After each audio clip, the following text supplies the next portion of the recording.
Bonjour à tous, au nom de toute l'équipe qui s'échine à fabriquer la voie est libre, je vous souhaite la bienvenue. Bienvenue dans l'émission et bienvenue dans la Loire. Après la Drôme, après l'Ain, nous poursuivons notre tour de la région dans la perspective, vous le savez bien, des élections municipales. Ce sera du reste dans 100 jours exactement. Nous sommes ensemble ce matin jusqu'à 12h20 en public et en direct dans un lieu d'histoire et surtout dans un lieu qui en impose et c'est la raison pour laquelle nous l'avons choisi.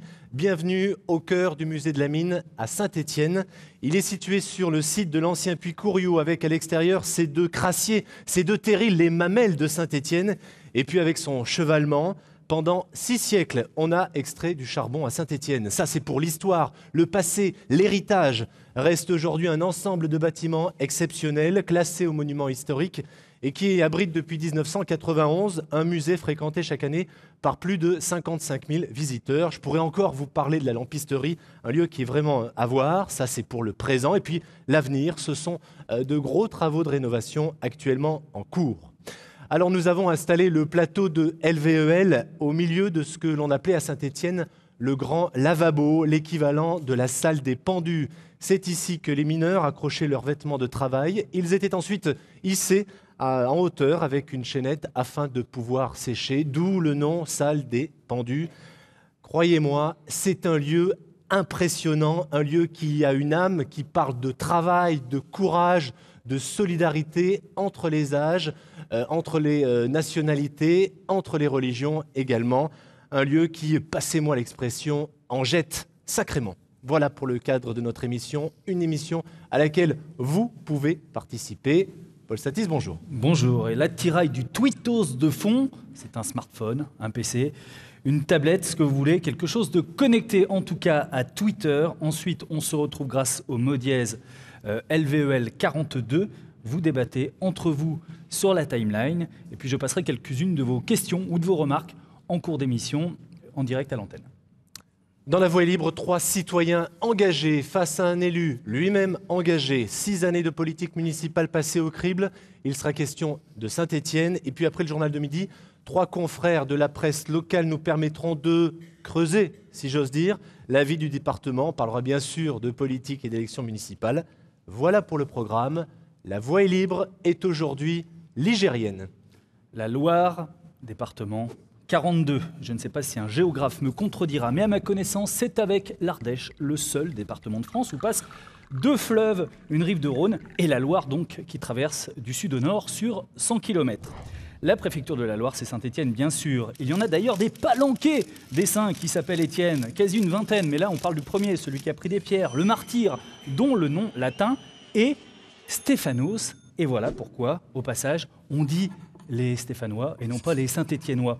En population, c'est la 14e ville de France, mais il y a 45 ans, c'était la 10e. Saint-Étienne ne cesse de perdre des Stéphanois, même si, disons-le ici une bonne fois pour toutes, c'est elle et pas Grenoble qui est la seconde ville de la région.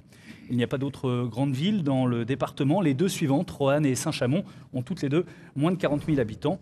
Il y a des montagnes en revanche, le Pilat et le Forêt. On ne prononce ni le Z ni le T, comme ça vous le saurez. Contrairement à une idée reçue, la Loire n'a pas plus de chômeurs que dans le reste de la France. Son taux de chômage est exactement le même que la moyenne nationale, 10,5%, mais un peu plus élevé que sa voisine du Rhône. N'empêche, on dira ce qu'on voudra, c'est pas à Lyon qu'on a inventé l'hirondelle des faubourgs, le vélo de Manu France, et si la Manu et les mines ont fermé depuis longtemps, la Loire a quand même conservé pas mal de génie industriel. Ses zooms ingénieux ont plus d'Oscars Hollywood que Meryl Streep, et ses enceintes focales sont considérées parmi les meilleures du monde, les plus chères aussi. Quant au groupe Casino, eh bien, il y a évidemment toujours son siège mondial à Saint-Étienne. Le fondateur de Casino, justement, Monsieur Geoffroy Guichard, parlons-en, nous amène au foot. Faudrait quand même le rappeler aux Qataris et autres Lyonnais, l'AS Saint-Étienne est toujours le club le plus titré de France, même si lors du 10e et dernier titre, on avait tous ici 32 ans de moins. Et s'il n'y a plus de champions d'Europe à Saint-Étienne à cause de ces bons sons de poteau carré, il y a des champions du monde sur 4 roues, Alain Prost de Saint-Chamond et Assaïl Soukouzan, carnet à la main, Aimé Jacquet, l'entraîneur des Bleus, quand il savait jouer au foot. Il y a aussi des chanteurs engagés et parfois enragés. Bernard Lavillier chante à propos de Saint-Étienne, où il est né, qu'on n'est pas d'un pays, mais qu'on est d'une ville. Quant à Michael Furnon, C'est de Montbrison qui l'a fait Mickey en 3D. On rajoutera côté artiste l'hermétique Pierre Boulez, la comique Muriel Robin et la typique Pierre Etex. La Loire a donné à la France l'inventeur du nouveau franc et maire de Saint-Chamond, Antoine Pinet, et Lucien Neuwirth, récemment disparu, qui a permis à toutes les Françaises d'accéder à la pilule. Enfin, Olivier, sachez que si ici on vous traite de gaga, ça n'a rien à voir avec votre âge de plus en plus avancé ou avec une quelconque lady. Le gaga, c'est la langue du coin. Je me garderai bien d'imiter évidemment l'accent ligérien qui fait qu'on reconnaît le stéphanois même sans son maillot vert. Mais enfin, sachez que si on vous dit « Fouilla, il est un peu badabé ce Garagnas », ce n'est pas du tout un compliment, Bossaigne. Bernard Beaune, quelques mots en gaga? Si c'était la surprise, c'est la surprise. Je suis incapable de vous dire des mots en gaga.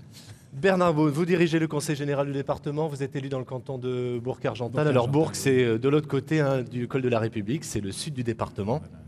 Face à vous, Laurent De Vito, vous êtes garagiste à Saint-Thé et vous en avez gros sur la patate. Bonjour. Thierry Messager est régisseur général de spectacle freelance indépendant. Il connaît très bien le tissu culturel du département. Thierry du Sud, lui, aime le football et les projets collectifs. Il encadre bénévolement des équipes amateurs depuis l'âge de 15 ans. Merci à vous quatre d'avoir accepté mon invitation.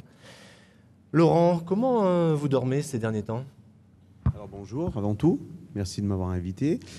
Alors comment je dors en ce moment? Écoutez, je voudrais faire un peu de l'ironie, mais le temps est un petit peu court et à l'heure actuelle, on va dire que l'heure est grave. L'heure est grave, pourquoi?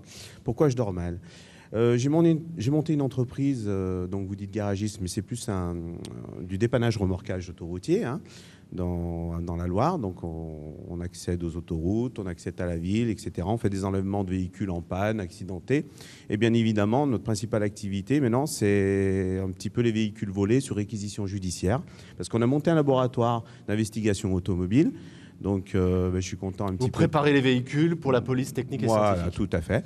Donc, je suis content de voir un petit peu tous ces élus, ces représentants politiques, sénateurs ici, parce que je les ai jamais vus venir me voir chez moi pour visiter mon entreprise, parce que c'est quand même quelque chose qui est le premier labo indépendant de France. Et on a mis ça auprès des services de police et de gendarmerie et de douane pour faire des investigations, comme vous l'avez signalé, et pour leur apporter un petit peu une aide. Parce qu'il y a un manque de moyens pour préserver toutes ces traces. Et nous, voilà, on a mis ça en place. Et alors, vous dormez mal ces derniers temps parce que ça va mal? Oui, ça va mal. Donc, bien sûr, la progression de la délinquance, bien évidemment, hein, qui traumatise tous nos citoyens. Hein. Mais pour votre entreprise? Et pour mon entreprise, oui, parce qu'en fait, on est payé sous réquisition judiciaire. D'accord.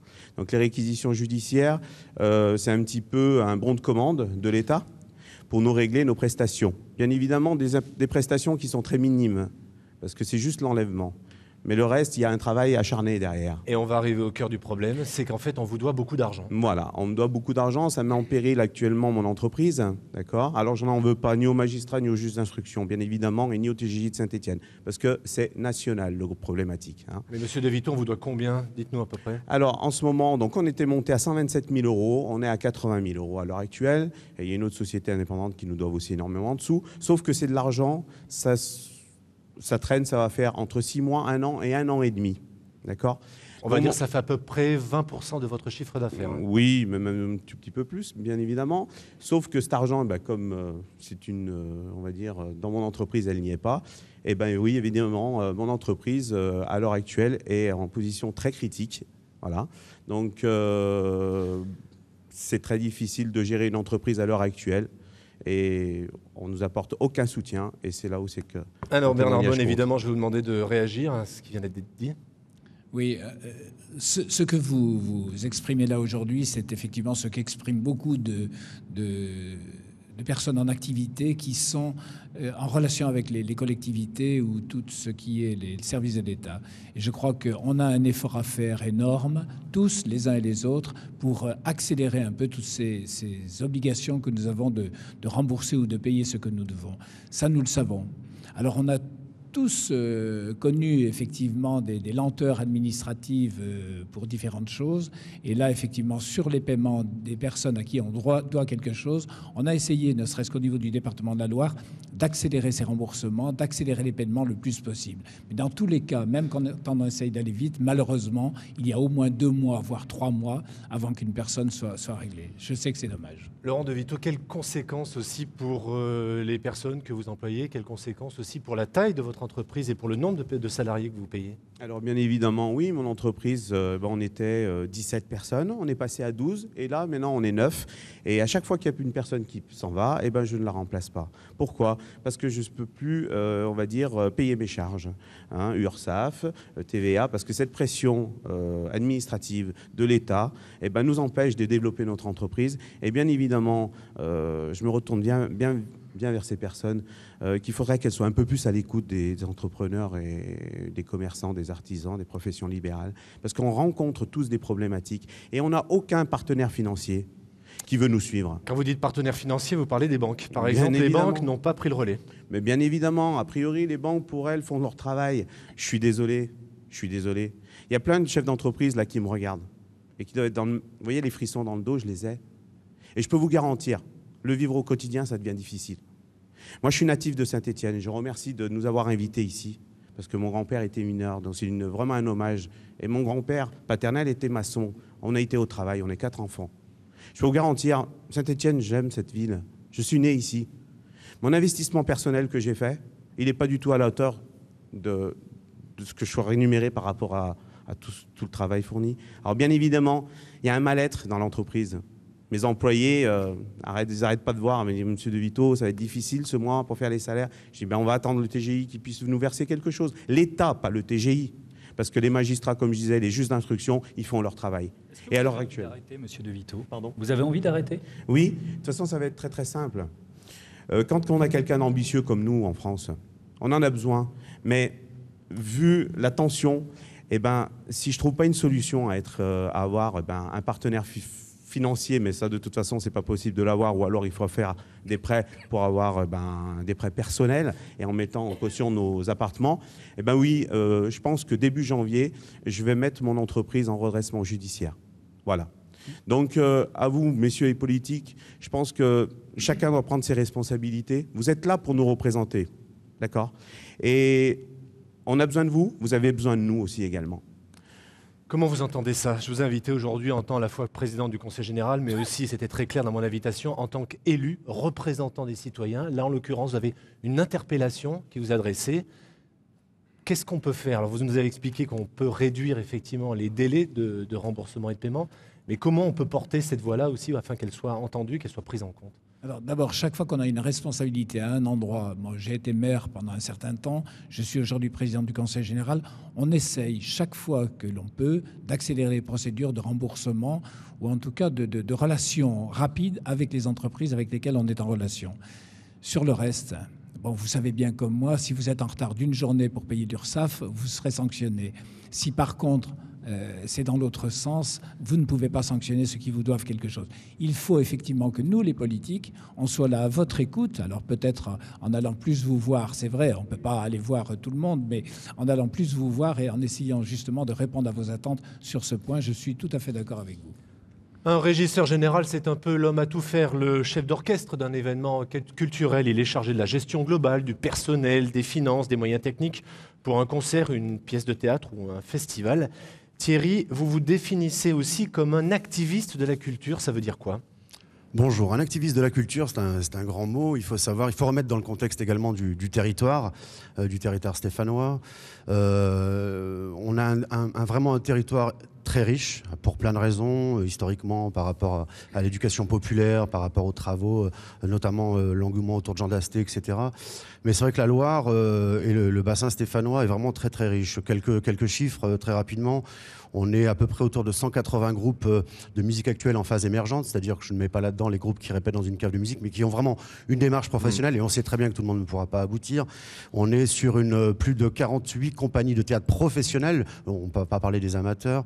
On On a une grosse dizaine de compagnies de danse professionnelles. Il y a des infrastructures comme l'Opéra-Théâtre, la Comédie, la Cité du Design, le Musée d'Art Moderne. Bref, on a un territoire extrêmement riche avec des énergies à la fois particulières, individuelles, des énergies associatives, institutionnelles. Et on se retrouve un peu dans une situation qui, à mon avis, et parce que je travaille avec beaucoup de gens, des élus, des structures, des associations, etc., je viens là pour en parler un petit peu parce qu'on va se retrouver très rapidement dans une situation d'impasse. On va parler uniquement du problème de la musique actuelle à l'heure actuelle. Vous savez tous que les groupes ne vendent plus de CD. Les groupes ne vendent, le CD reste obligatoire, c'est un outil de promotion. Donc c'est le spectacle vivant, le concert. Le spectacle vivant. Je parlerai vivre. surtout de cet axe-là, par exemple. Les boîtes de production et les groupes, pour vivre, du coup, développent de plus en plus le live, les concerts. On se retrouve dans une situation où maintenant, chaque soir, chaque semaine, il y a de plus en plus de concerts qui sont organisés avec, du coup, une offre de plus en plus conséquente. Or, le pouvoir d'achat étant en berne, bien évidemment, ces soirées sont sous-fréquentées. Vous voulez dire qu'il y a une saturation finalement? Une saturation, et puis il n'y a pas de la place pour tout le monde non plus. Alors, développer la culture pour tous, c'est très noble, mais il y a une réalité économique derrière, une réalité de terrain qui rend les choses assez difficiles. Est-ce que par exemple vous trouvez qu'il y a trop de saisons culturelles? Puisque le mot est souvent repris par les municipalités, il y a trop de saisons culturelles. Exactement, c'est un point parallèle justement à la situation qu'on est plusieurs à analyser, notamment, et c'est très ancré ici sur le territoire. On arrive maintenant à une situation où il y a tellement de sollicitations que notre secteur d'activité développe un esprit de consommation culturelle. C'est-à-dire que vis-à-vis d'un public, maintenant, j'ai tellement le choix que ce soir, qu'est-ce que je fais?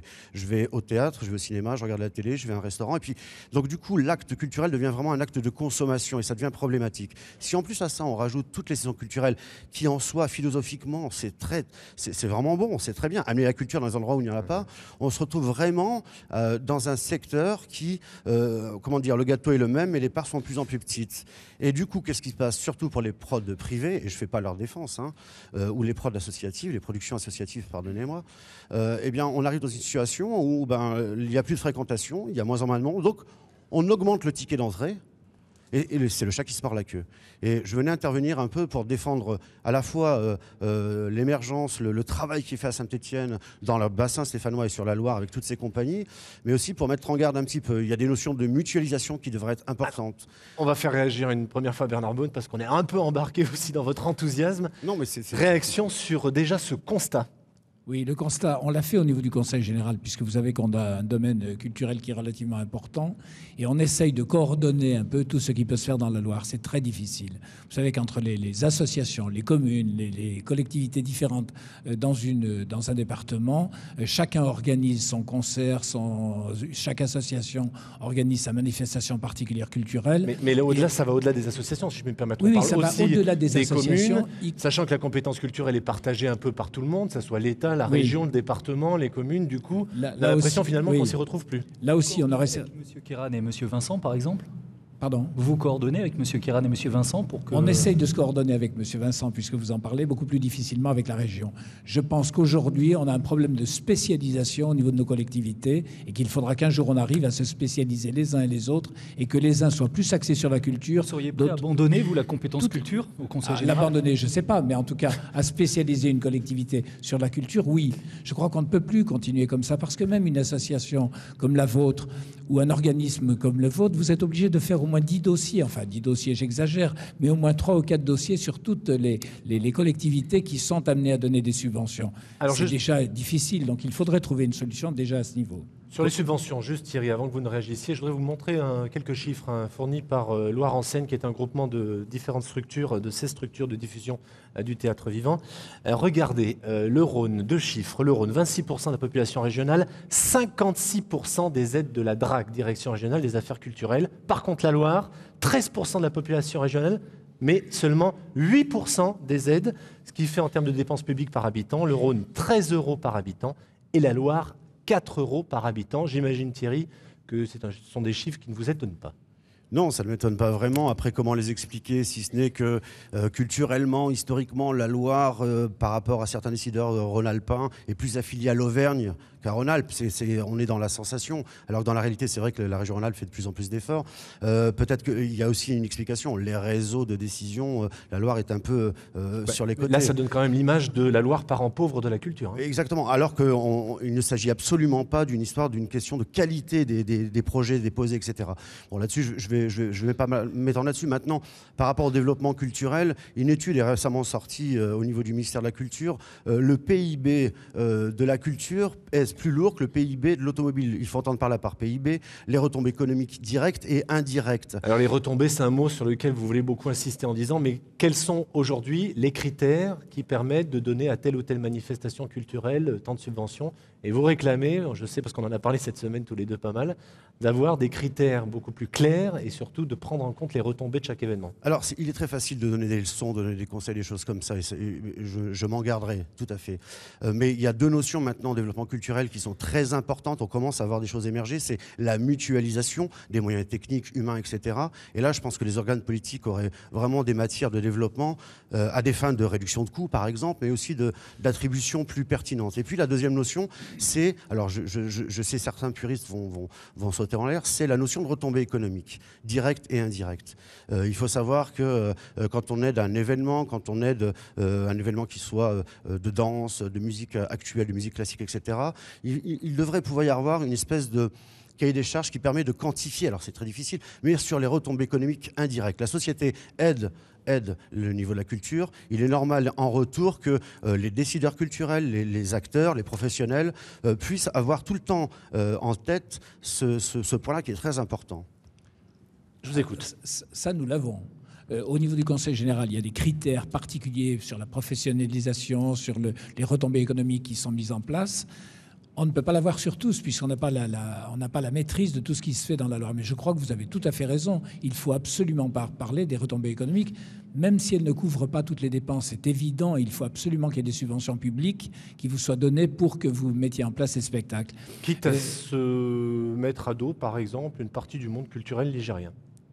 Non, parce qu'en fait, on travaille avec l'ensemble du monde culturel ligérien, mais chacun à sa place. Je crois qu'on peut très bien aider. On participe à l'opéra de Saint-Étienne, on participe à la comédie de Saint-Étienne, on participe aussi à tout ce qui se met en place dans la Loire, parce qu'il faut développer partout ce qui peut se faire. On fait également, nous, personnellement, au niveau du Conseil général, certaines actions pendant l'été, notamment le Festival à la Bâtie, qui permettent aussi de développer la culture un peu partout. Ambition, respect, plaisir, convivialité, c'est la devise du football club Loire-Sornin qui regroupe 4 communes du nord du département. C'est votre club, Thierry. Une devise, ce sont des mots, mais comment on traduit ça en actes sur le terrain ?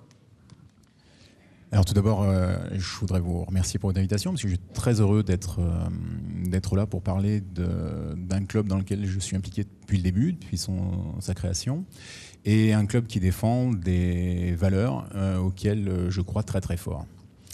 Donc, c'est pas toujours fréquent de voir plaisir, convivialité avec respect et ambition, quoi. On sent bien qu'il y a un état d'esprit que vous cherchez à développer. Absolument, c'est vrai que comme je dirais tout club de football ou de sport en général, on a un minimum d'ambition qui est de faire progresser nos jeunes, de les mettre en situation de réussite au maximum, mais pas à n'importe quel prix. Et du coup, Loire-Sornin, c'est vrai que c'est d'abord une équipe de dirigeants bénévoles qui s'impliquent, qui s'investit autour d'un projet commun. On a créé un certain nombre de documents, il y a un livret d'accueil, il y a des chartes. Les dirigeants, en s'engageant dans le club, effectivement, savent d'emblée les grandes valeurs du club. Et, je reviens sur un mot, là, respect. Par exemple, un joueur qui se comporte mal sur le terrain, ça veut dire qu'il n'est pas sûr de jouer le dimanche suivant. Ah, il est même déjà pas sûr de finir le match, pour commencer. Donc, effectivement, on passe les dirigeants, les entraîneurs, je crois, passent plus de temps à expliquer aux jeunes le comportement qui est attendu, plus que techniquement, etc. Du coup, quand des supporters, par exemple, de la SSE, pour ne pas les citer, sont interdits de déplacement jusqu'à la fin de l'année 2013 suite à des incidents à Nice, j'imagine que ça fait aussi mal au club quand un dirigeant, Leonardo au PSG bouscule un arbitre aussi, ça fait du mal aussi au football amateur. Et à notre petit niveau, effectivement, c'est des choses qu'on est obligé de reprendre et d'être vigilant aux remarques, aux réactions que les jeunes peuvent avoir sur le terrain ou autour du terrain. En fait, vous avez un côté un peu éducatif. Vous en parlez justement aux gamins quand vous avez ce genre d'incident, vous leur expliquez le comment du pourquoi Alors, souvent, je dirais, c'est eux, presque involontairement, qui amènent le sujet sur la table. C'est-à-dire qu'effectivement, les médias montrent ces débordements et du coup font réagir les jeunes dans les vestiaires ou voilà, autour de nous. Et à ce moment-là, pour le coup, c'est vrai que je crois qu'on a vraiment un rôle important de pouvoir reprendre les choses. On a l'occasion, au moins une fois par an, de les emmener à Geoffroy Guichard voir un match. C'est clair que d'emblée, il y a des consignes qui sont posées aussi. C'est-à-dire, il y a les images que vous voyez à la télé sur des comportements inacceptables. Nous, on est là pour vivre un moment de plaisir. Et, vous avez parlé de la SSE, vous avez encore d'autres, je sais pas, une intervention, une aide, un soutien de la part du club phare du département? Alors, effectivement... Vous en voudriez plus? Ah ben, c'est vrai que nous, un des objectifs quand même au niveau du club, c'est d'apporter du plaisir et une part de rêve aux jeunes. Du coup, un club comme la SS, effectivement, fait rêver tous les gamins. Est-ce que par exemple des joueurs de la SS sont venus pour les tournois que vous organisez chaque année ou... Non, c'est vrai qu'on essaye de solliciter effectivement le club, mais on obtient quelques places une fois par an. Et puis, éventuellement, on nous a offert l'an dernier un maillot de foot effectivement dédicacé. Alors, voilà, les petits étaient ravis. Il y a une frontière vraiment très marquée, enfin un mur entre le monde pro et le monde amateur. Oui, je crois effectivement qu'on n'est pas du tout sur les mêmes objectifs, les mêmes critères. Alors, vous participez, vous aidez, vous soutenez, en tout cas évidemment la SSE. On peut un peu changer ça, c'est-à-dire faire en sorte que les professionnels soient un peu plus impliqués dans la vie du football amateur. Mais ça existe déjà.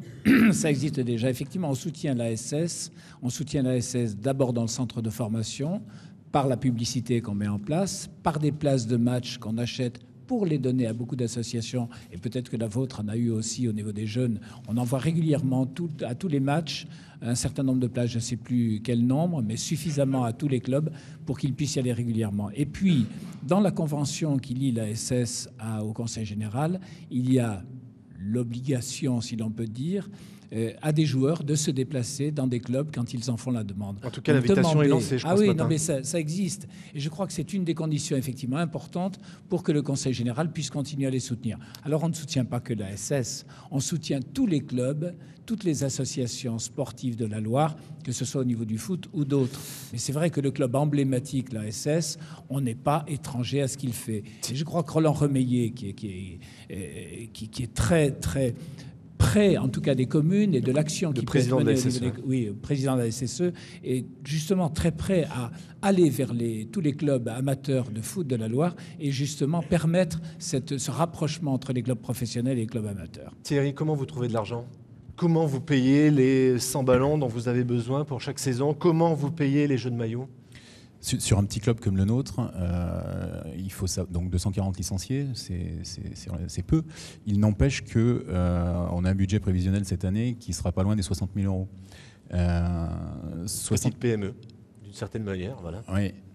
Si on regarde du coup les subventions qui nous sont allouées, c'est 1%.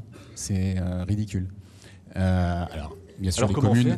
Voilà. On va voir quoi, les industriels du coin, les Laurent de Vito de votre région, pour leur dire allez, sponsoriser le maillot. Il n'y a plus trop de sous, Laurent. Tout à fait.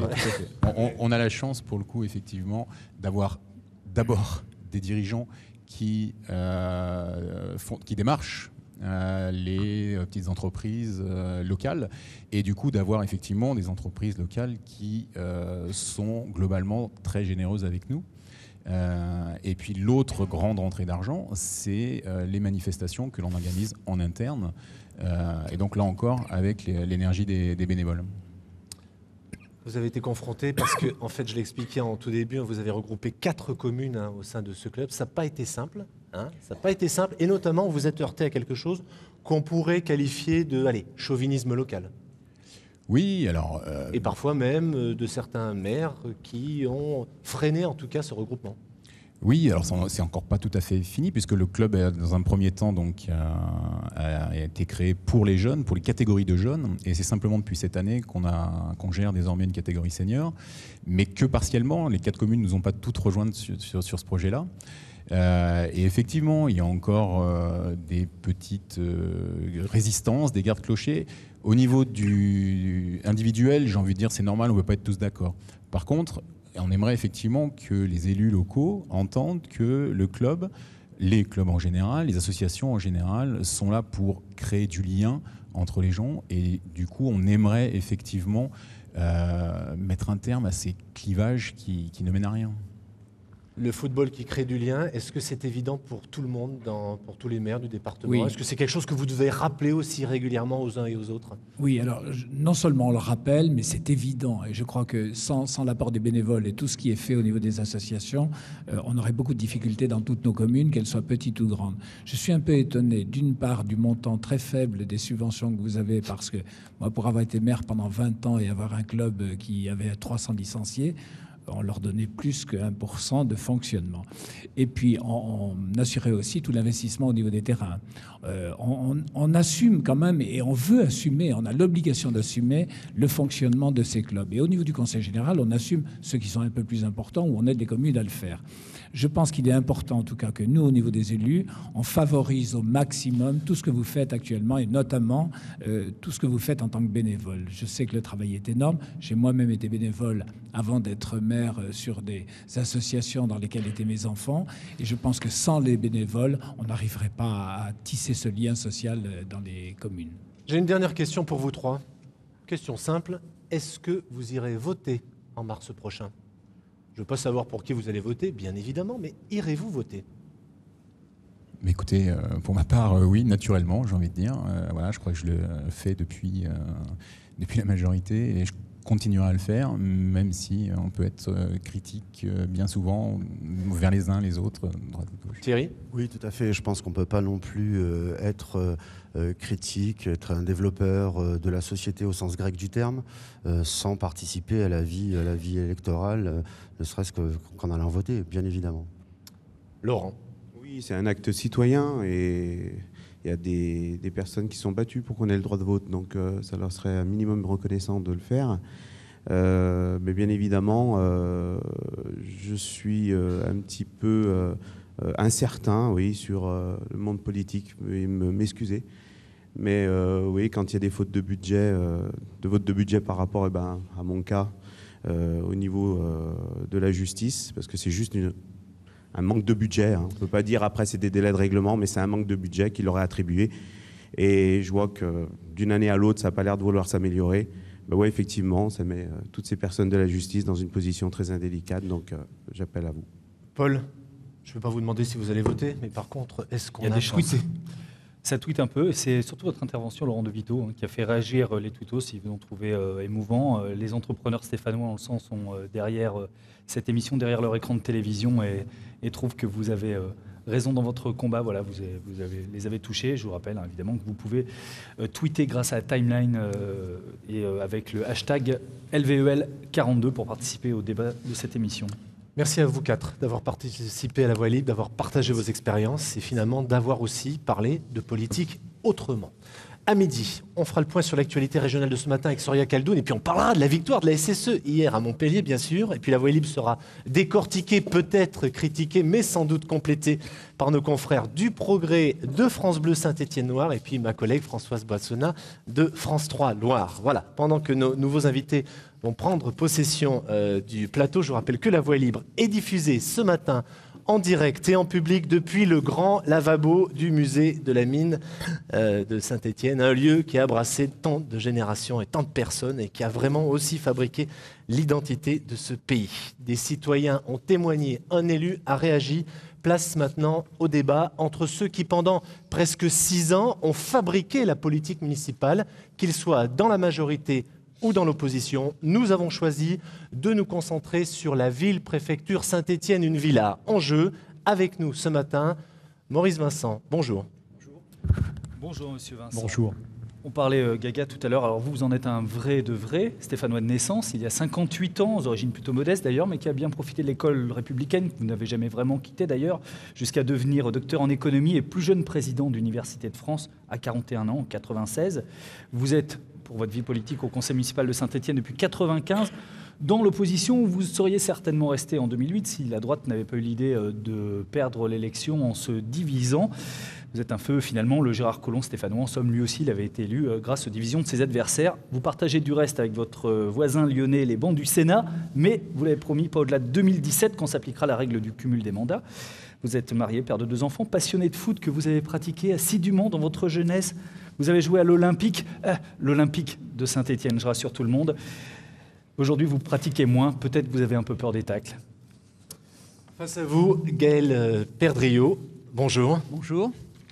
Gaël Perdriau, c'est la petite blague qui circule dans les milieux politiques stéphanois. Gaël n'est pas le Perdriau de l'année, même s'il faut bien le reconnaître, vous n'êtes pas encore tout à fait une star de la politique. Alors j'ai vérifié, Maurice Vincent, il a une fiche Wikipédia, pas vous.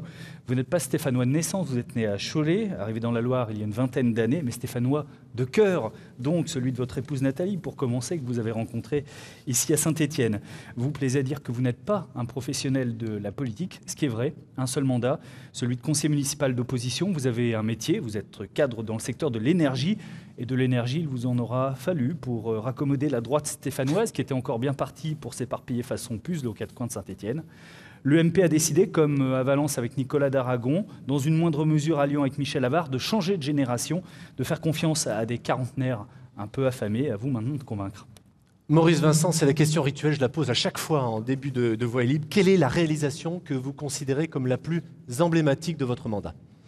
Tout d'abord, merci d'avoir choisi ce lieu qui est particulièrement émouvant pour moi puisque mon père a travaillé ici. Et je répondrai globalement à votre question parce que je me suis battu durant ce mandat, depuis le premier jour, sur tous les dossiers pour les Stéphanois. Et donc, il m'est difficile de choisir. C'est la règle du jeu que je vous ai imposée, monsieur. Alors, je vais évidemment l'appliquer, tout en m'autorisant peut-être une petite variante.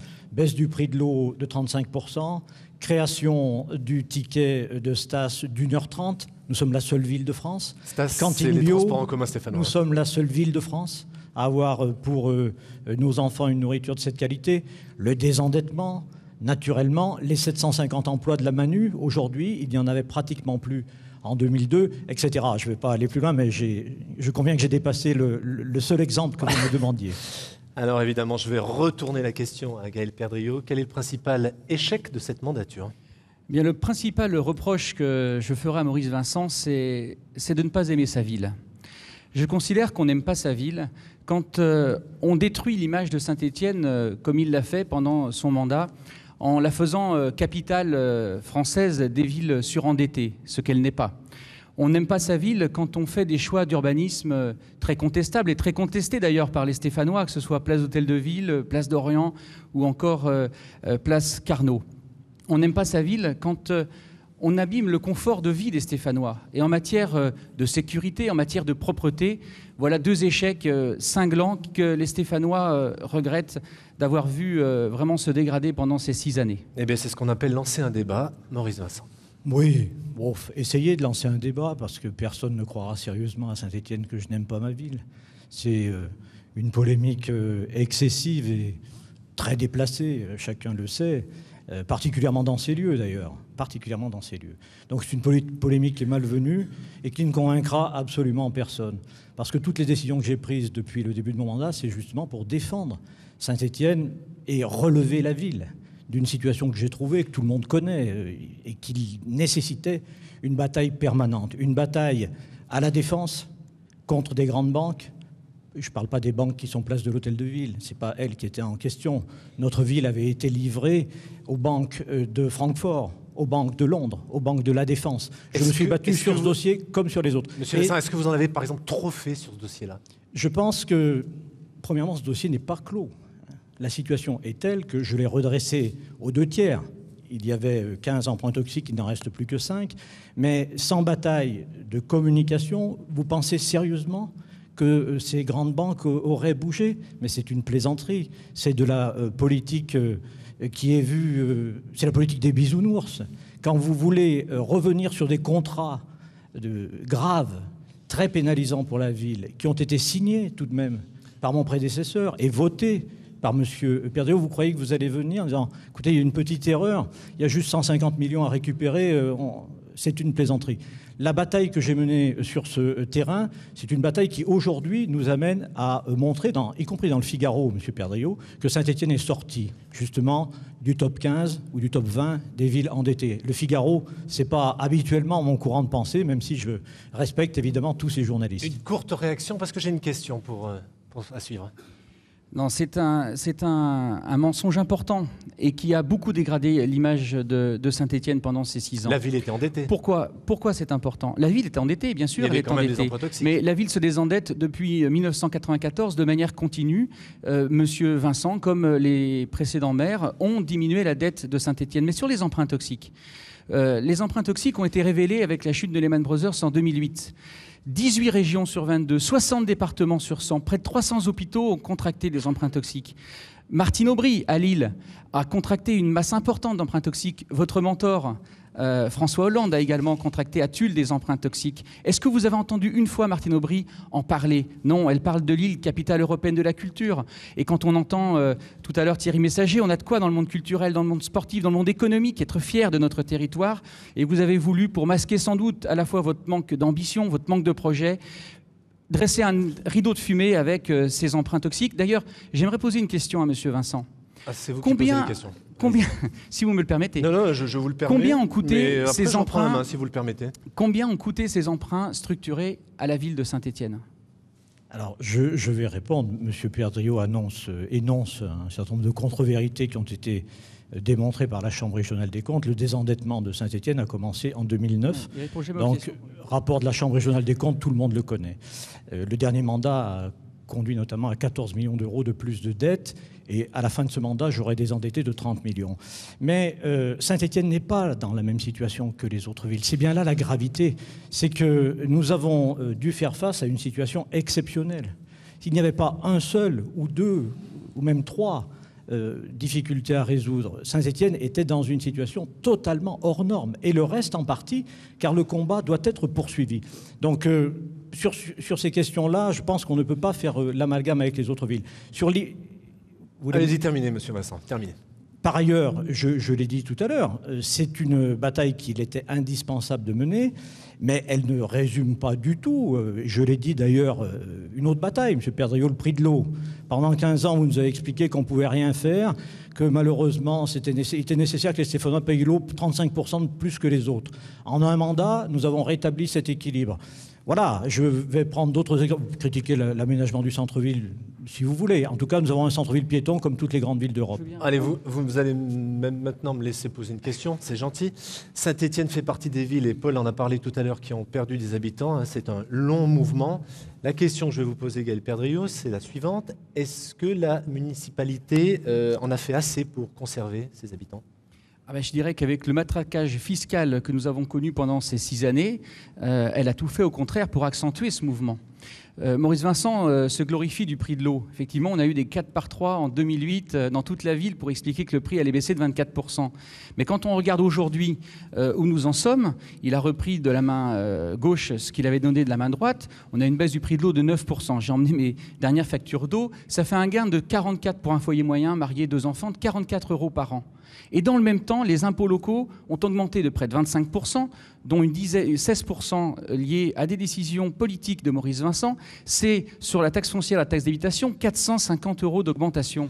Donc je comprends que les Stéphanois se posent des questions sur cette politique fiscale et cherchent la première, la deuxième couronne pour payer moins d'impôts. Bon, premièrement, la ville perd moins d'habitants. Oui, le rythme s'est ralenti. Depuis 2 ans. Depuis 5 ans, enfin sur les 2 derniers recensements, pardon. On peut préciser que c'est une tendance lourde quand même depuis 45 ans. C'est une tendance lourde, c'est une tendance lourde qu'il faut arrêter. Elle en perdait environ 2500 par an quand M. Perdriau était dans l'équipe de M. Thueller. On est aujourd'hui à moins 700. J'espère que les prochains chiffres nous amèneront à 0. L'agglomération a stabilisé ces chiffres. Ce qu'on appelle l'aire urbaine aujourd'hui est autour de 500 000 habitants. Elle n'a pas baissé depuis plusieurs années maintenant. Donc le territoire, la réalité du territoire, c'est qu'il est en situation de rebond, une situation qui devrait nous permettre de repartir. Parce que Saint-Étienne est quand même une des villes de France, une des très rares grandes villes de France à être dans ce cas, perdre des habitants. La plupart, on gagne. Il y en a une petite dizaine. Et c'est vrai qu'il faut absolument essayer de renverser cette tendance. Nous avons une histoire économique qui est connue. La délocalisation depuis 30 ans d'un grand nombre d'entreprises dans la plaine du Forêt, par exemple, a joué un rôle important. Le fait que nous ayons aussi un environnement extrêmement agréable et dans une grande proximité du centre-ville fait que la préférence pour la maison individuelle nous désavantage par rapport à d'autres villes, mais ceci n'est absolument pas... c'est pas un défi irréalisable que d'arrêter, d'ailleurs c'est effectivement ce que je souhaite, arrêter ce mouvement et relancer l'économie stéphanoise et son territoire. La perte des habitants, le constat, donc c'est évident, c'est aussi partagé par un autre parti politique qui sera présent en mars, c'est le Front National. Il n'est pas, par contre, présent au conseil municipal. C'est la raison pour laquelle je n'ai pas invité à participer à ce débat. Toutefois, dans un souci de juste représentation démocratique, j'ai interviewé cette semaine celui qui sera tête de liste du FN. Il s'appelle Gabriel de Percave. Alors, il fait un constat, et notamment il va parler de la sécurité, et il évoque l'une de ses priorités pour la ville. On l'écoute. Je suis allé donc interroger les Stéphanois. Je suis allé interroger les commerçants pour savoir pourquoi les Stéphanois quittaient Saint-Étienne. Et ce qui ressort le plus souvent, c'est l'insécurité. On parle très souvent de sentiment d'insécurité, mais à Saint-Étienne, maintenant, il y a véritablement de l'insécurité. Les boutiques ferment à Saint-Étienne. Voilà le bilan désastreux de Maurice Vincent.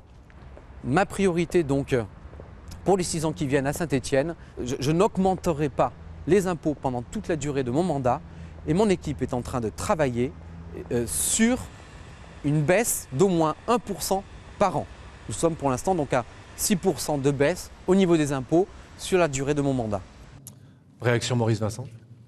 Mais sur les impôts, c'est vrai que M. Perdrieu avait évoqué des chiffres tout à l'heure. Il y a eu, pour évidemment redresser la ville, un effort qui a été demandé à tous, aux Stéphanois, au personnel municipal également.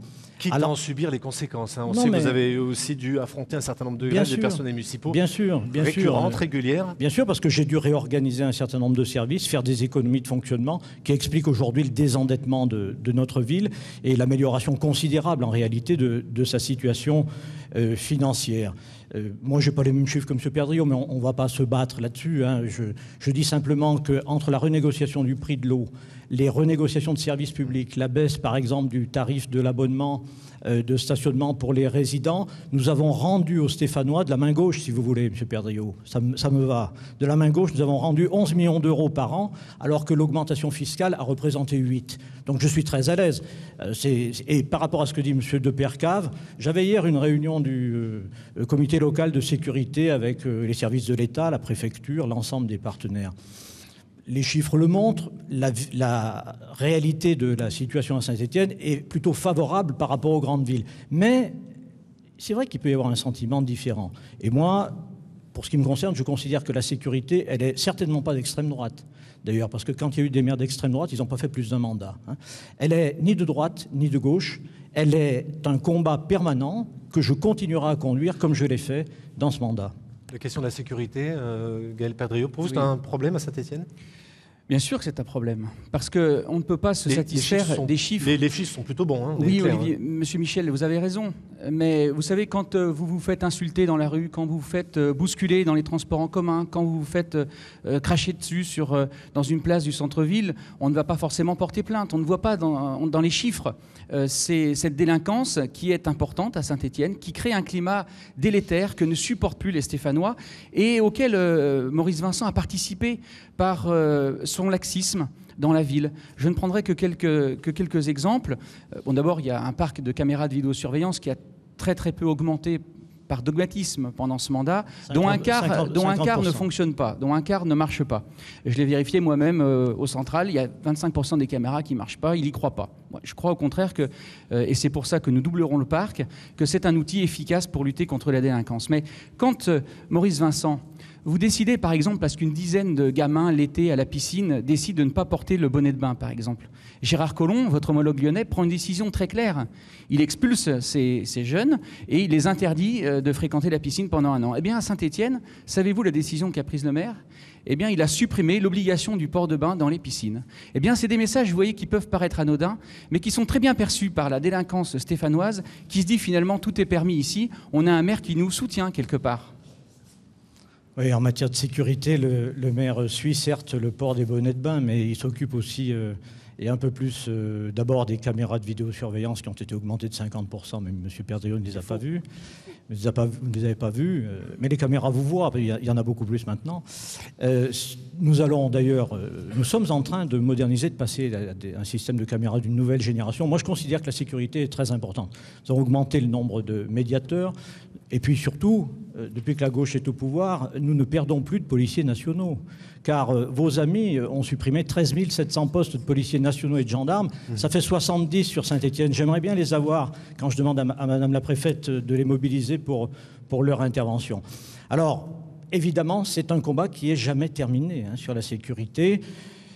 Moi, je ne parlerai pas, comme vous l'avez fait, de la vie dans la ville-centre et dans le centre-ville, parce que je ne le vis pas comme ça, et je connais peu de gens qui, en se promenant, il y a bien sûr des altercations, comme dans toutes les grandes villes, et le but, c'est qu'il y en ait zéro.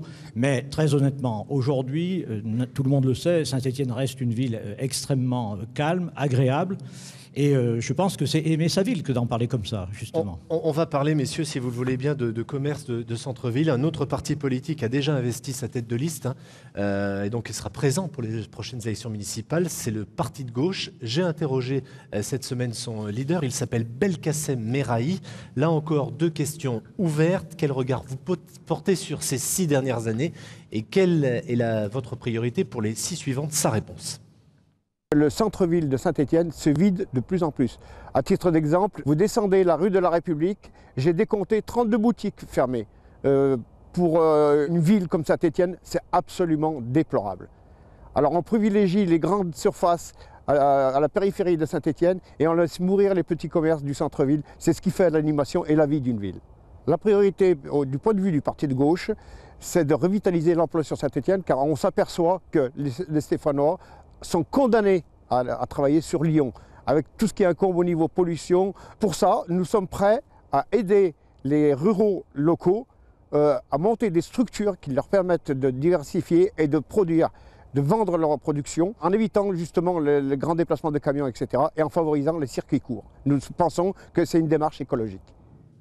Avant d'entendre vos réponses, messieurs, et vos commentaires, vos réactions, d'abord un petit passage par Twitter. Oui, vous pouvez réagir avec le hashtag Alvel42, avec par exemple cette question qui vous est adressée. Monsieur Vincent, Saint-Étienne a sa zone piéton comme toutes les grandes villes. Qui sont les piétons? Qu'en pensent les commerçants? Oui, Saint-Étienne a sa zone piéton, il était temps, parce que moi je me souviens en 2007 de la rue de la République et de la rue Georges Tessier les mercredis, les vendredis après-midi, les samedis après-midi, embouteillés de manière considérable, avec des klaxons sans arrêt, un bruit infernal. Tout ça, évidemment, a changé. Qu'en pensent les commerçants? Moi, je regarde les chiffres de la Chambre de commerce.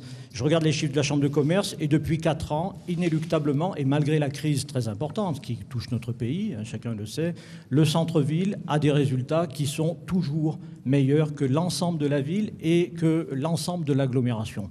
Donc je constate que de nouvelles habitudes de consommation se prennent. Moi, je dis que notre commerce, même s'il y a des boutiques... Alors, le représentant du parti de gauche exagère un peu. Il y a des boutiques qui ferment, comme c'était le même cas d'ailleurs à Bourg-en-Bresse dans la dernière émission que vous avez faite. C'est une tendance qui touche toutes les villes et contre lesquelles il faut lutter, mais nous avons à Saint-Étienne un commerce extrêmement diversifié, des commerçants dynamiques, beaucoup de commerçants indépendants et beaucoup de marques disponibles. Donc là encore, saisissons-nous de ces atouts, de ce dynamisme, et le centre piéton est fait pour cela, parce que c'est le nouveau mode de consommation des centres-villes. Nous n'allons pas rester les seuls en France à avoir un centre-ville embouteillé et pollué, et nous avons fait ce choix. Gaël Perdriau, quelque chose me dit que vous ne partagez pas ce constat. Je partage le constat, en revanche, de l'interlocuteur du parti de gauche, parce que c'est un constat que font tous les Stéphanois. Il suffit effectivement, il a pris des bons exemples, de descendre la rue de la République, vous pouvez prendre la rue de la Résistance, la rue de la Ville, des rues qui étaient très commerçantes, qui aujourd'hui ont des pas de porte vides et qui ne se remplissent pas. Et Maurice Vincent et son équipe portent là une responsabilité directe. J'ai rencontré de très nombreux commerçants. J'ai organisé une réunion avec eux devant plus de 200 commerçants parce que c'est une priorité. Pourquoi c'est une priorité? C'est une priorité aussi pour les habitants, parce qu'ils représentent la vie de la ville, l'animation dans la ville. Ils créent de la richesse. L'emploi salarié, Monsieur Vincent, dans les commerces à Saint-Étienne est tombé de 8% pendant votre mandat.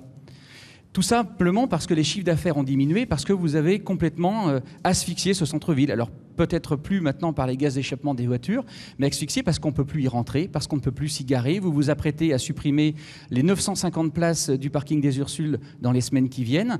Et donc petit à petit, bien, les gens prennent d'autres habitudes pour faire leurs courses. Et vous avez une responsabilité directe qui est très grave, parce que vous affaiblissez le commerce, vous affaiblissez, ça répond également à votre question de tout à l'heure sur la chute démographique de Saint-Étienne. Vous n'êtes pas à l'écoute des commerçants et de leurs priorités. Il faut rétablir une fluidité dans la circulation, favoriser des déplacements d'est en ouest et puis retrouver du stationnement parce que vous en avez supprimé un très grand nombre également en surface. Oui, enfin, là encore, discours purement politicien. Par exemple, sur le projet des Ursules, il y a un consensus depuis 10 ans pour dire qu'il faut augmenter le nombre de locomotives commerciales type Monoprix à Saint-Étienne. Depuis 10 ans, il y a un consensus avec tous les acteurs, la Chambre de commerce, la Chambre des métiers, pour dire que c'est sur le secteur des Ursules, en redonnant à l'ancienne place des Ursules sa vocation piétonne et en conservant, M. Perdriau, mais vous le savez, vous faites semblant de ne pas savoir, en conservant, parce que c'est dans le projet, on en a parlé au conseil municipal, 4 à 500 places de stationnement sur ce site et en complétant évidemment par d'autres emplacements à proximité, donc évidemment en conservant le potentiel de stationnement, c'est une évidence. C'est de cette façon-là que nous répondons à la demande à la fois des commerçants et nous renforcerons le commerce de centre-ville. Mais encore une fois, moi je refuse de dépeindre ma ville comme une ville où il suffit que vous y alliez, puisque vous êtes à Saint-Étienne aujourd'hui, je vous y invite. Dans le centre-ville, vous verrez un réel dynamisme commercial, évidemment des commerçants qui se battent et qui ont des difficultés, comme dans toutes les villes de France, mais certainement pas le spectacle très excessif qui nous a été décrit par l'interlocuteur que nous avons eu tout à l'heure. Je voudrais parler d'un autre dossier qui a suscité des réactions de part et d'autre, c'est la rénovation du stade Geoffroy-Guichard, on y revient. C'est un des grands projets que vous avez mené. Alors, il y a d'autres projets de rénovation urbaine que vous avez menés dans Saint-Étienne, mais il y a ce projet-là, gros investissement, quand même, plus de 70 millions d'euros. Vous êtes à peu près d'accord sur les chiffres l'un et l'autre. Est-ce qu'il était indispensable de rénover? Est-ce que la question s'est posée à un moment de se dire on va construire un nouveau stade à Lyon, par exemple? On n'a pas encore construit, mais on est en train de le faire, semble-t-il. En tout cas, est-ce que la question à un moment s'est posée? Elle a été posée très clairement dans la campagne municipale précédente et encore d'ailleurs dans le livre qu'a écrit Michel Thiollière il y a 6 mois. Michel Thiollière, l'ancien maire. Oui, une élection municipale, nous allons entrer dans une élection municipale. Ça vaut le coup de voter. Je le dis à tous les Stéphanois, à tous ceux qui nous regardent, ça vaut vraiment le coup de voter parce que vous voyez à travers cet exemple, si je n'avais pas été élu, et ça a été confirmé il y a 6 mois par l'ancien maire, l'équipe, M. Perdriau était dans son équipe, Geoffroy Guichard serait abandonné. Geoffroy Guichard sera abandonné, M. Thiollière dit dans son livre, on y fera jouer le football amateur. Et on construira un nouveau stade juste à côté. Je n'ai évidemment pas pris cette décision qui eût été mortifère. Geoffroy Guichard, c'est l'une des âmes de Saint-Étienne, avec justement le lieu où nous sommes. On pouvait très bien, et nous avons décidé une modernisation raisonnable, nous allons avoir un stade de dimension européenne qui a gardé toute son âme, toute sa chaleur, le chaudron. 42 000 places. Donc vous voyez que ça vaut le coup de voter, on peut s'éviter quelques erreurs funestes. Alors, le principal regret que j'ai sur ce dossier, c'est que Maurice Vincent a pris une décision en solitaire sur ce dossier. Et j'aurais souhaité davantage de concertation et de transparence. Il y avait 3 hypothèses possibles pour ce stade. Soit nous décidions de le rénover, c'est le choix qui a été retenu, soit nous décidions d'en construire un nouveau, comme ça a été le cas à Lille ou à Nice, par exemple, ou à Lyon, soit nous décidions de ne rien faire, comme l'a fait Jean-Marc Ayrault à Nantes, estimant que 80 millions d'euros pour un stade de foot, pour 1 euro, Votre 2016, préférence, allait vers quelle option ? c'était sans doute beaucoup d'argent investi, surtout pour une collectivité qui, selon vous, avait des finances exsangues. Et je m'inscris en faux sur ce que vous avez dit. Quand vous dites que c'est un projet exemplaire au moindre coût, c'est faux. C'est un des stades les plus chers, non seulement en France, mais en Europe. On dépasse les 11 000 euros à la place, 70 millions, 80 millions d'euros avec les aménagements divisés par les 7 000 places créées, on arrive à 11 500 euros. Alors que, décidément, je cite beaucoup Martine Aubry, mais à Lille a fait un stade à 5 000 euros la place. Wembley, on ne peut pas comparer. Wembley, on est environ à 10 000 euros la place, donc on est plus cher. Vous voyez, Geoffroy Guichard aura été plus cher que le stade de Wembley avec Maurice Vincent. Donc je ne suis pas certain que financièrement, économiquement, le professeur d'économie ait bien conseillé le maire. Je ne sais pas. En tout cas, je pense qu'un certain nombre de Stéphanois vont s'affoler en imaginant que vous puissiez un jour être maire de la ville avec vos calculs, si vous voulez. Parce que si vous expliquez aux Stéphanois que 280 millions d'euros financé par la communauté urbaine de Lille, c'est ce qu'il fallait faire à Saint-Étienne, je crois que vous aurez un souci. Évidemment, ça n'a pas de sens de raisonner au prix à la place. C'est ridicule. Nous changeons la nature du stade. Nous en faisons un stade européen de 42 000 places, effectivement, mais tout change. Le confort, la visibilité, la qualité des réceptifs, justement pour l'image de la ville. Et quand il y a des réceptions et des matchs très importants, il y en aura. Nous serons européens un jour ou l'autre, et j'espère dans les prochaines années. Donc 42 000 places, c'était la bonne jauge.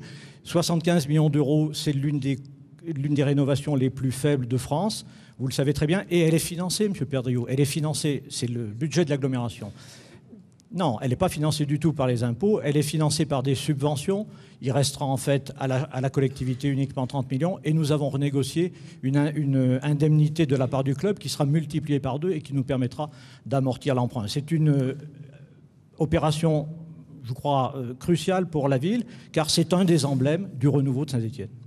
Une petite réaction Twitter, vous avez 10 secondes. Je reviens juste sur un tweet que j'ai diffusé il y a un instant de quelqu'un qui dit « Je pense qu'il y a d'autres priorités que les travaux du stade Geoffroy Richard, du coup ça vous met dos à dos. » Voilà, eh bien merci Paul pour cette dernière intervention. Merci à vous deux d'avoir participé à ce premier débat bilan. Je voulais dire également que France 3, en association avec France Bleu Saint-Étienne-Loire, diffusera en 2014 un sondage d'intention de vote sur Saint-Étienne. Voilà, dans un instant, le journal régional présenté par Soria Kaldoun et puis le regard et les analyses de nos confrères de la presse locale. Je vous retrouve dans une poignée de minutes.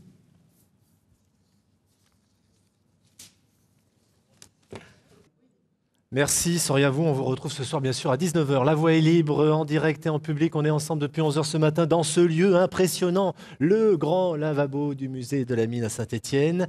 Après avoir entendu des citoyens électeurs, des hommes politiques, place aux observateurs, Julien Corbière est rédacteur en chef de France Bleu Loire-Saint-Étienne. Bonjour à vous. Bonjour. Dominique Goubassian, journaliste politique du Progrès et habitué, on va dire, des plateaux de France 3 quand on parle de la Loire. Et un visage que vous reconnaissez, bien sûr, celui de Françoise Boissonnat, rédactrice en chef de France 3 Loire, dont vous pouvez suivre chaque soir à 19h18 le journal. Merci Françoise d'être là. Madame, messieurs, votre regard sur la première partie de notre émission, l'échange entre nos 3 citoyens engagés et notre élu. Moi, j'ai été frappé par le chef d'entreprise là, qui a lancé vraiment un appel au secours aux élus et aussi, surtout à l'État dans son cas particulier. Et j'ai été aussi frappé par le régisseur Thierry Messager là, qui a touché du doigt un peu les futures lois de la décentralisation avec les compétences des collectivités locales. On voit bien qu'aujourd'hui, toutes les collectivités voudraient avoir compétence générale sur tout, mais que ça va devenir de plus en plus difficile et qu'il va falloir choisir pour chaque collectivité une compétence particulière. Toutes les collectivités ne peuvent pas s'occuper de tout. On voit bien que c'est très difficile pour les personnes qui sont en face de pouvoir monter des dossiers. Moi, c'est ce qui m'a frappé dans ces interventions. Françoise ? Moi, je voulais juste abonder dans le sens de Dominique et revenir plus sur le témoignage de Thierry Messager. J'aurais peut-être aimé entendre un peu M. Beaune, même si M. Beaune, dans sa réponse, elle a abordé sur le problème spécifique de la culture et notamment des subventions liées à la culture. Vous avez parlé, M. Beaune, à un moment d'une spécialisation qu'il allait falloir y réfléchir, qui allait faire quoi, et j'aurais peut-être moi aimé vous entendre peut-être plus vous prononcer. Est-ce que, Paul vous a d'ailleurs posé la question, est-ce que vous pensez à un moment abandonner au niveau des départements On ne va pas pouvoir, Françoise, écouter la réponse de Bernard Bonne. On fera peut-être une autre émission, cette question-là. Mais vous me demandez le sentiment. Ah oui. Le sentiment, c'est celui-ci. La question a été posée. Et est-ce que vous pensez à un moment abandonner la compétence culture? Donc j'abonde dans le sens de Dominique. Julien. Ce qui m'a frappé, moi, finalement, c'est deux choses. C'est d'une part, j'ai eu l'impression que ces 3 citoyens que vous aviez choisis en connaissance de cause n'avaient pas face à eux ou un politique de gauche ou un politique de droite. Ils étaient critiques sur les politiques en général. Et ça, à l'aube d'un scrutin municipal important, c'est quelque chose qui doit nous interpeller parce qu'ils ne s'adressaient pas à Bernard Bonne, président du Conseil général UMP de la Loire. Ils s'adressaient aux politiques en général et le malaise, il est là. Puis on était sur, j'allais dire, 3 valeurs fortes du département que sont le travail, les petites entreprises, le spectacle, la vie culturelle et le football, c'est important ici. Et là aussi, il y a un pessimisme. On pourrait se dire que le football, c'est pas capital pour la vie de tous les jours, mais de la part de ce bénévole, de celui qui œuvre dans un club, avoir ce sentiment d'abandon à un président de club qui nous dit que seul 1% de son budget finalement provient des collectivités. Alors il y a débat que ce soit vrai ou pas. En tout cas, ce sentiment, il existe. C'est assez inquiétant finalement. On sent aussi un désemparement en fait de ces personnes parce que bon, quand vous avez posé la dernière question, est-ce que vous allez aller voter? Oui, mais ils vont aller voter, mais ils y vont encore. Ils y vont encore, heureusement d'ailleurs, et il faut inviter tout le monde à aller voter. Mais on sent bien quand même qu'il manque quelque chose, quoi. Alors, sur le débat de Saint-Étienne, Paul? Sur le débat de Saint-Étienne, on a vu quand même malgré tout un nouveau visage qui est celui de Gaël Perdriau, qui est un changement de génération effectivement pour la droite stéphanoise. La question que j'ai envie de vous poser à tous les trois, c'est comment vous avez trouvé Gaël Perdriau face au maire sortant de Saint-Étienne, Maurice Vincent? Bien, Gaël Perdriau, il est rentré dans le vif du sujet, quoi. On a compris, c'était le premier débat et c'était intéressant. On a compris comment il va mener sa campagne. Bon, il a eu des mots très durs vis-à-vis du maire de Saint-Étienne. Il l'a traité de laxiste, menteur. Il n'aime pas sa ville, il n'est pas à l'écoute. Enfin, tout y est passé. Donc, on a compris que Gaël Perdriau allait taper très fort pendant les 3 mois qui allaient venir. De son côté, Maurice Vincent devait sans doute s'attendre à ce genre de réaction. Et on a compris qu'il voulait un petit peu prendre de la hauteur et essayer de ne pas rentrer dans une polémique qui va amoindrir le débat. Il veut essayer donc Maurice Vincent va essayer de rentrer dans les sujets qu'il a eu à traiter jusqu'à présent. Je crois que le ton est donné, hein. C'est pas forcément une surprise. On a un maire de Saint-Étienne, un maire sortant, qui s'affiche comme le gestionnaire de la ville, qui défend un bilan sur notamment les emprunts toxiques. On sent que c'est le sujet quand même crucial, central de cette campagne et du mandat de Maurice Vincent. Ce sont les finances de la ville, ce sont les impôts des citoyens, des Stéphanois, et puis au-delà de toute la métropole. Et puis avec derrière cette problématique d'une ville qui perd ses habitants, et donc qui dit moins d'habitants, dit moins d'impôts. Donc là, on est au cœur du sujet, évidemment. Donc un maire qui s'affiche en bon gestionnaire, et puis effectivement un Gaël Perdriau dont c'était la grande première aujourd'hui sur un plateau de télévision et qui voulait faire ses preuves et qui affiche une grande ambition, et on sait qu'il va attaquer assez vite. Déjà, il y a eu quelques escarmouches au fil de cette campagne. Françoise? J'ai trouvé M. Perdriau effectivement sur ce premier débat très combatif. Et puis M. Vincent, dans son rôle de maire sortant qui se représente, je trouve qu'on s'est beaucoup attaché, en tout cas, moi, c'est l'écoute que j'en ai eue à un moment, à des reproches plus d'image de la part de M. Perdriau qui va reprocher, alors les mots sont ce qu'ils sont, mais moi j'ai retenu de ne pas être un bon VRP de sa ville. Après, ce que j'ai entendu, et on y a passé beaucoup de temps, on a passé beaucoup de temps sur la sécurité, ou sur le sentiment d'insécurité. Et c'est peut-être ce qui va être au cœur de...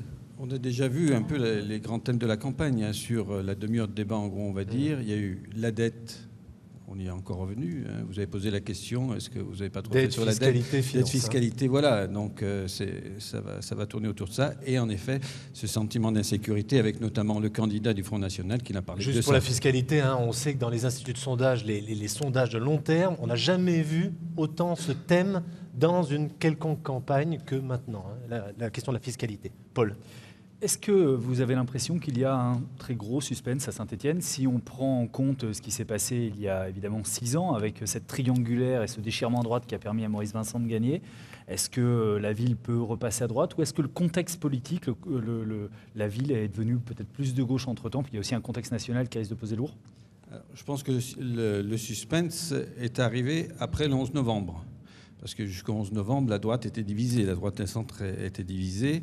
Ils ont réussi à faire l'union et aujourd'hui, j'allais dire, nous allons assister enfin à une vraie campagne qui, à la limite, n'avait pas eu lieu en 2008. Parce ouverte, que en tout cas, très ouverte. Voilà. Les municipales sont ouvertes à Saint-Étienne, on peut le dire aujourd'hui, ce qui n'était pas forcément le cas en 2008, puisque la droite était divisée. Et quand la droite, aussi bien la gauche d'ailleurs, est divisée, c'est sûr que l'adversaire qui est en face a plus de chances. Madame, messieurs, on a parlé de Saint-Étienne, j'aimerais qu'on ait un mot, parce que le temps passe, bien sûr, sur l'ensemble du département. En 2008, la gauche avait quasiment tout conquis, toutes les villes. Donc on va dire que cette fois-ci, la droite, d'une certaine manière, n'a rien à perdre. Mais c'est un département qui reste à droite, malgré tout, d'une courte tête, mais en tout cas, le Conseil général reste à droite, avec 4 députés sur 6 qui sont de droite, sauf les députés stéphanois. Et alors, une autre donnée politique essentielle de la Loire, c'est aussi la persistance d'un Front National qui, depuis quelques années, fait des scores élevés et des scores réguliers dans le département de la Loire. Alors, 4 députés sur 6 qui sont à droite, 3 sénateurs sur 4 qui sont à gauche dans le département. C'est vrai, Olivier, en 2008, on a vu toutes les grandes villes du département passer de droite à gauche. Que va-t-il se passer en 2014 ? On est bien normal de le dire. Par contre, il faut, si on regarde les résultats de la présidentielle, eh bien, les grandes villes du département ont toutes voté largement au-dessus de 50% pour François Hollande. Mais il y a des endroits où ça risque d'être difficile dans le département, surtout avec la présence du Front National, vous l'avez souligné, qui pourrait être présent dans des triangulaires. Julien, dans un rayon de soleil qui vient d'arriver sur le plateau de La Voix est libre. Je vous rassure. Simplement, c'est vrai qu'on pourrait se dire que, prime abord comme ça, c'est la gauche qui a tout à perdre sur cette élection avec le raz-de-marée du dernier scrutin municipal.